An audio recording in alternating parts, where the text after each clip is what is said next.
Assalamualaikum warahmatullahi wabarakatuh. Perkenalkan, nama saya Andika Suryana dari Universitas Pancasakti Bekasi. Di sini saya akan menjelaskan cara mengatasi dan penyebab pengangguran yang ada di Indonesia.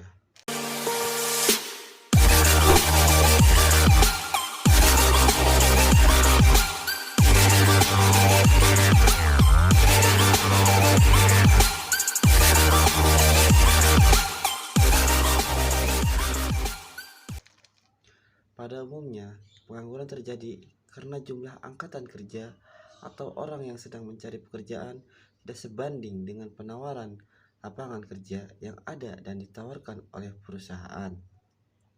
Karena itu, pengangguran ini bisa menjadi masalah yang sering kita temui sehari-hari dan cukup serius dalam bidang perekonomian. Apakah kamu sedang dalam situasi ini? Nah, bagaimana dengan pengangguran struktural yang sering menjadi masalah di suatu negara?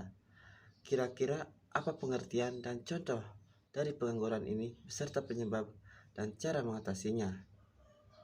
Pengertian pengangguran struktural. Pengangguran struktural itu salah satu jenis pengangguran yang terjadi karena adanya penurunan struktur ekonomi pada suatu wilayah atau negara. Perubahan struktural ini juga bisa terjadi dalam berbagai bagian perekonomian. Contohnya, seperti perubahan pada komposisi angkatan kerja, terjadinya relokasi industri, dan masih banyak sebagai hal lain yang mempengaruhinya. Nah, pengangguran struktural ini harus secepatnya diatasi loh. Mengapa? Karena adanya pengangguran ini, produktivitas dan pendapatan yang dimiliki masyarakat akan mengalami pengurangan yang signifikan. Dan hal ini bisa menimbulkan masalah sosial ekonomi lain dan bisa menyebabkan kemiskinan jangka panjang. Bahaya juga kan? Contoh pengangguran struktural di Indonesia. Contoh dari pengangguran struktural ini bisa diumpamakan dari perubahan struktural perekonomian yang berubah dari yang awalnya mengandalkan dari bidang pertanian dan berubah menjadi bidang perindustrian. Karena perubahan struktur tersebut, maka pekerja yang biasanya bekerja sebagai petani atau buruh tani dituntut untuk memiliki kemampuan bekerja dalam bidang industri. Keahlian yang dimaksud ini seperti keahlian untuk bisa mengoperasikan mesin pabrik. Tapi karena kebanyakan petani atau buruh tani tidak memiliki keahlian yang dibutuhkan, maka para petani yang tidak memiliki pekerjaan karena lahan pertaniannya telah dirubah menjadi pabrik ini bisa digolongkan sebagai pengangguran struktural. Karena para petani ini tidak memiliki kemampuan untuk bisa mengoperasikan mesin pabrik dan tidak berada di wilayah yang memiliki lowongan pekerjaan yang sesuai dengan kemampuan yang mereka miliki, maka angka pengangguran dari negara tersebut juga semakin tinggi. Penyebab pengangguran struktural. Apa saja penyebab dari pengangguran struktural ini? Ketidakcocokan geografis. Hal ini terjadi saat seorang karyawan diperlukan untuk pindah ke negara atau negara lain, di mana keterampilannya bisa dimanfaatkan dengan baik. Tapi karena suatu alasan spesifik, dia harus menolak tawaran pekerjaan tersebut. Pergeseran kondisi pasar. Dinamika atau kondisi pasar tenaga kerja sangat mempengaruhi pengangguran jenis ini. Pergeseran kondisi pasar seperti mengubah teknologi yang akhirnya mengubah permintaan tenaga kerja.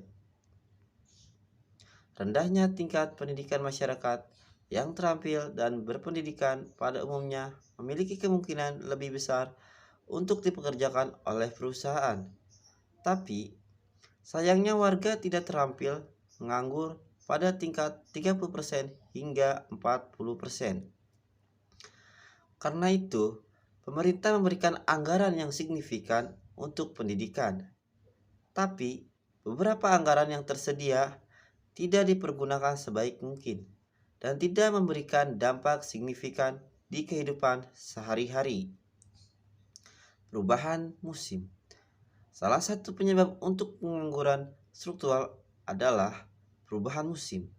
Misalnya, dalam konstruksi dan pertanian hanya akan berlangsung semaksimal di musim panas. Sehingga pekerja dari kedua sektor mungkin tidak memiliki pekerjaan selama musim penghujan atau musim dingin, di mana pengangguran struktural terjadi sehingga tidak bisa bekerja dan menghasilkan suatu produk. Tidak mampu mengikuti perkembangan teknologi. Di zaman sekarang ini, banyak perusahaan yang menciptakan permintaan untuk pekerja terampil yang lebih tinggi untuk menggunakan teknologi terbaru. Hal ini supaya para pekerja dan perusahaan tidak kalah saing dengan perusahaan lainnya, terutama usaha sejenis, dan bisa lebih cepat bekerja dengan bantuan mesin dan teknologi.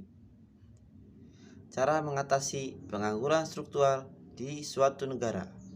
Untuk mengatasi permasalahan pengangguran struktural, ini ada beberapa solusi yang bisa kita jadikan sebagai pedoman, yaitu meningkatkan modal usaha, meningkatkan putaran dan peredaran modal dan jumlah tenaga kerja agar mampu mengurangi angka pengangguran yang ada. Migrasi ke wilayah pekerjaan. Memindahkan individu pekerja atau penganggur ke wilayah atau daerah yang memiliki lowongan pekerjaan atau migrasi yang sesuai dengan kemampuan yang dimiliki. Membuka usaha sendiri atau entrepreneur. Mendirikan industri atau proyek karya sendiri yang sesuai dengan keahlian penganggur agar bisa mengurangi angka pengangguran. Penyuluhan ekonomi dan teknologi di masyarakat. Melakukan penyuluhan dan menyadarkan masyarakat mengenai pentingnya pengusahaan teknologi agar bisa menyesuaikan dengan perkembangan zaman dan bisa memiliki keahlian agar bisa menyesuaikan diri dengan perubahan struktur perekonomian. Membuka lapangan pekerjaan sebanyak-banyaknya. Membuat lapangan pekerjaan yang besar agar bisa menampung pengangguran dan meningkatkan ekonomi di suatu wilayah dan negara dengan inovasi-inovasi baru. Training untuk calon pekerja. Memberikan pelajaran dan pelatihan atau training kepada para pencari kerja atau menganggur dengan keahlian yang sedang dibutuhkan oleh lapangan pekerjaan. Dampak pengangguran struktural. Pengangguran struktural jika tidak segera diatasi dapat berdampak beberapa hal. Adapun dampak dari pengangguran dapat dilihat dari segi ekonomi, di antaranya sebagai berikut. Dampak dari segi ekonomi, dampak pengangguran di antaranya sebagai berikut. Akan menyebabkan turunnya produk domestik bruto atau PDB, yang akan berdampak juga pada pendapatan nasional yang akan mengalami penurunan. Penyebab terhambatnya investasi karena jumlah tabungan masyarakat yang ikut menurun akan menyebabkan menurunnya daya beli masyarakat sehingga dapat mengakibatkan kelesuan dalam berusaha. Cukup sekian dari saya, kurang lebihnya saya mohon maaf. Wabillahi taufiq wal hidayah. Wassalamualaikum warahmatullahi wabarakatuh.